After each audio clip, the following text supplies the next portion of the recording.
Hi folks, G3 here and welcome to another instalment of my journey to go green. Today's episode is all about seeds. I'm going to be looking through my existing seed collection to see which ones I need to be throwing away, ones that are out of date or no longer viable, and I'm going to be replacing those with a selection of new seeds that I've bought ready for the season ahead. So let's get going. First thing, let's have a look at the seeds that I've gone and bought.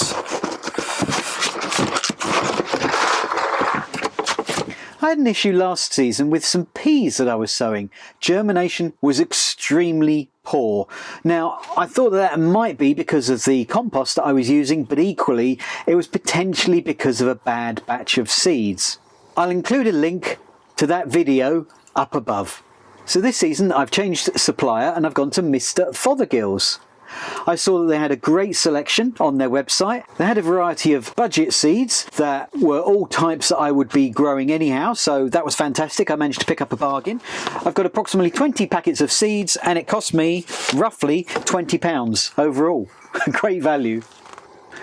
I've got some red cherry tomatoes. I've also bought some rocket because I wanted that for my hydroponics set, and I'll include a link up here to the hydroponic video so you can have a look at that. Radish, an old favourite of mine, and I've gone for some RHS ones here. They're Rudy variety. Courgette Defender. I've had Defender before. This is an F1 variety, and again these are RHS seeds. The sweet corn I've gone for are incredible F1. I've tried a variety of different sweet corn, and in truth I don't remember which is which each year. They have a sweet flavour and they're tolerant against rust, so that's why I've gone for those. I've got some butternut squash, some butternut butterfly.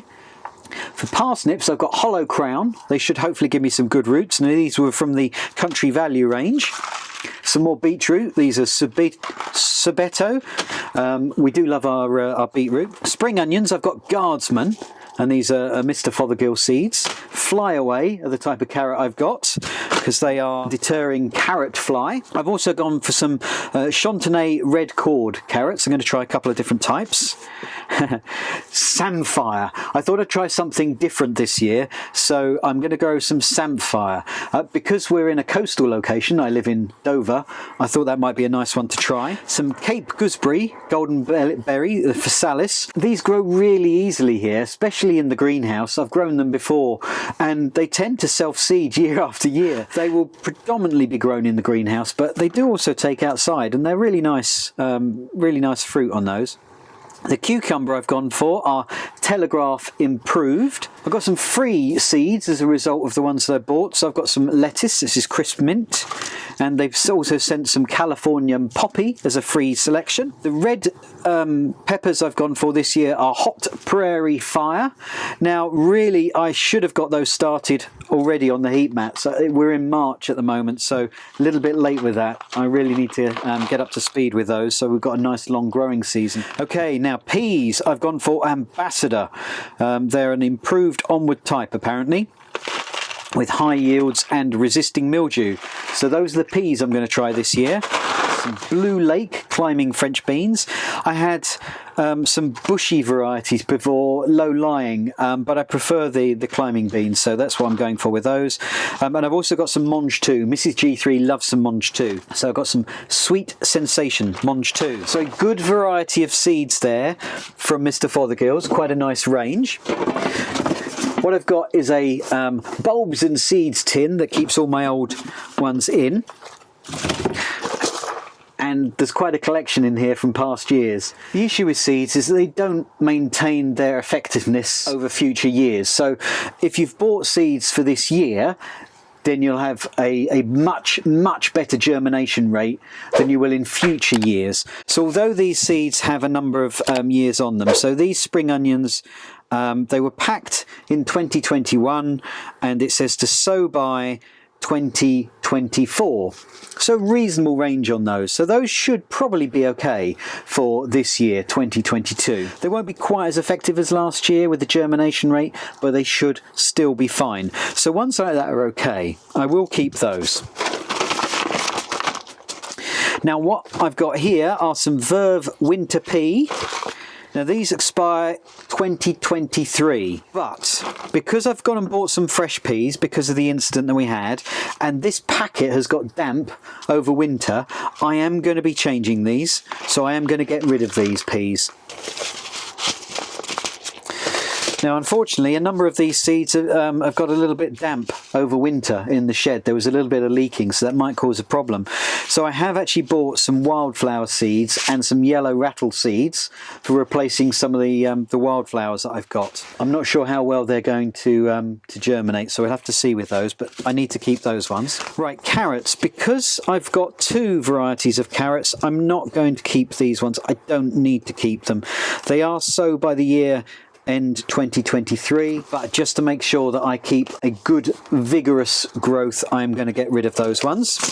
I had some free seeds with Gardener's World magazine last year, and some of these are Cosmos, so it doesn't hurt to try these on the garden, so I will give them a go. What I probably do, I won't grow them in pods. I will probably just sow these direct on the garden, but I will keep those. I'm not going to bother with these lettuce though, because the pack has been impacted a little bit on the top there. I've got some nasturtium here, and they were sown by October 2022. These have probably degraded, and I'm not sure that I'm going to get a great germination out of those. But again, with the flowers, I tend to find with those, I will just sow them randomly in the garden and hope that they take, because, you know, what's the worst that can happen? It's better than throwing them away. Now I have some leafy salad. Now this is end of 2023, but I'm going to keep those ones to try in the hydroponic set, because I can easily do extra plugs of those when I'm preparing the seeds, and if they don't take, that's not a problem. I've got some dwarf beans here, and these are very old, so those are going to go for sure. They're 2019, so I don't know how come I've still got those around. Pak choy. Now we did grow these quite successfully last year. I've got a couple of different varieties in here. The seeds still have a couple of years life on them, so they should still be okay. Some red holy basil that Mrs G3 bought. It's a Thai basil, so we'd better keep that one and try that one again. These Monge 2 did take okay last year. We did get some reasonable ones off of those, but as they've been resting out here over winter where it's been a bit damp, and I've bought some more Monge 2, I'm going to get rid of these. I'm going to be ruthless, because from my experience, it really isn't worth risking seeds and putting all your hope in them if that's the only variety that you're going to be using, because then you end up disappointed and you've missed out on the growing time for them. So I end up going and getting them from the garden centre, which costs me more, so I'm not going to worry about that. Pickling onions, these are very old. Yeah, they're out of date, so they're going. Moneymaker tomatoes. These had a short life anyhow.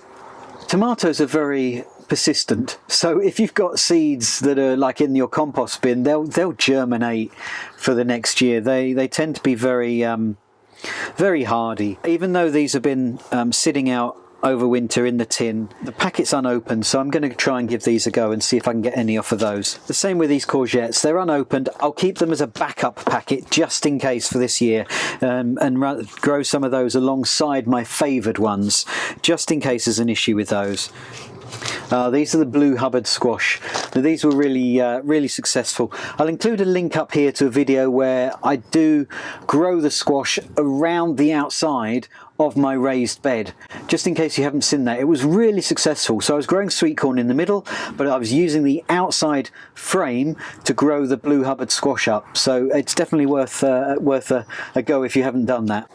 So there we go, that's the tin virtually emptied. All that we're left with are a number of silica packs that I've kept in there to try and keep things dried, some green manure for overwintering bits and pieces, and now I can start putting back in the viable seeds that I'm going to be growing this year. And then I'm going to be getting rid of a number of old packets. There's really no point in keeping them when they're past their best, so I'll be disposing of those. And I've put aside a number of flower seeds that I can sow directly in the garden and just see whether they take, whether I've got additional flowers that are just going to come up naturally within the beds that I've got.